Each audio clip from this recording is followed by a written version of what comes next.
All right. Let's see if I have this. Okay.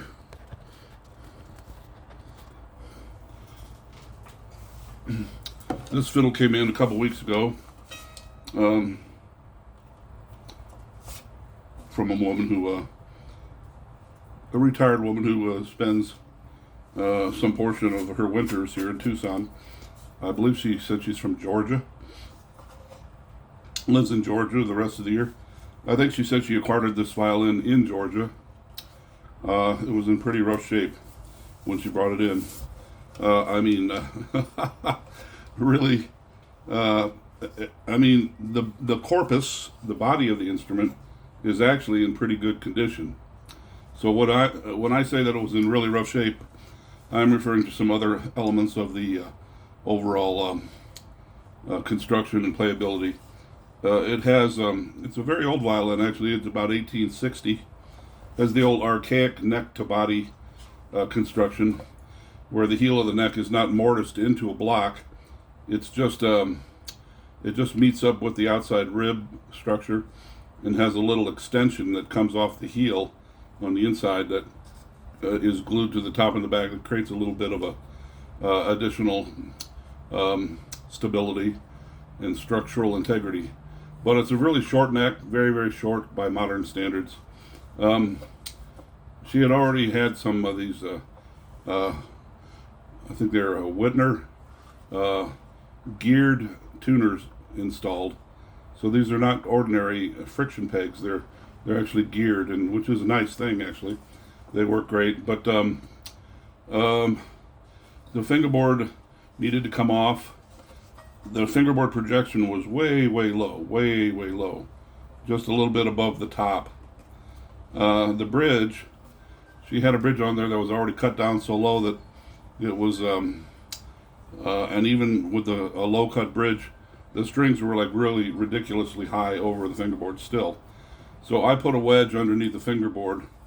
Of course, that necessitated taking the fingerboard off, cleaning off all the old glue and other crap and garbage that was in there on all the surfaces, gluing in a wedge. This is about a 2 millimeter wedge, or no, about 1.5 millimeter wedge. Glue the fingerboard back on, and I moved the fingerboard down just slightly. It was too far this way. New sound post, new bridge, new end pin. But another thing that was interesting was that the whole violin had been painted over with some kind of clear varnish. It looks as though it had been painted on with a paintbrush that would have been suitable for painting the side of a barn. I mean, I think the spread on the hairs on this paintbrush were probably that wide. It was just a big ass.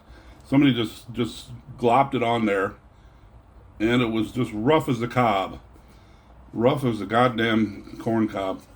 The whole thing just looked sloppy and weird, and like it had suffered a considerable abuse from this a process. Why someone chose to do that?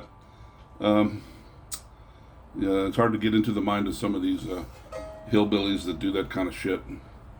So anyway, I actually used various grits of sandpaper and rubbed out all the glop, sanded away a lot of the glop, and tried to bring the surface patina, bring it back to pretty close to the original color coats of the varnish here. And then I French polished everything that was left. Give it a nice French polish. It didn't go too overboard, but I just wanted to make the whole fiddle look nicer than it did when it came in. And boy, howdy, it sure does, in my opinion. It has a much nicer look for a cheap old German fiddle. The neck is actually a beechwood, which was a very common hardwood. It grew and still grows all over Germany and Bohemia. Very common wood. Budweiser used to use it to make the barrels for aging and fermenting their beer in. And that's why it used to say on the old Budweiser bottles and cans years ago, it used to say Beechwood Aged. And that goes back to the day, couple centuries ago when they used to chop down beechwood trees and use it to make barrels for all of the breweries. And they would literally age the beer and ferment the beer in beechwood barrels. And they discovered, strangely enough, that it appeared as though there was something in the beechwood that caused something to happen to the fermentation process that enhanced or improved the taste of the beer and so forth. So that's why we used to see the little slogan, "Beechwood aged," on the old Budweiser bottles, because it's true. I gazed into the interior of this fiddle, and of course it's also rough as a cob, but it doesn't have a real a true bass bar or tone bar, which should be about about this long on the inside, glued to the underside of the top. But what it does have is just a little it's got a little chunk of wood about this long that's just glued to the top right here. I mean, it's just a couple inches long, maybe 3 inches long. So be it, so be it. That wasn't part of my job, to mess around with any of the interior stuff.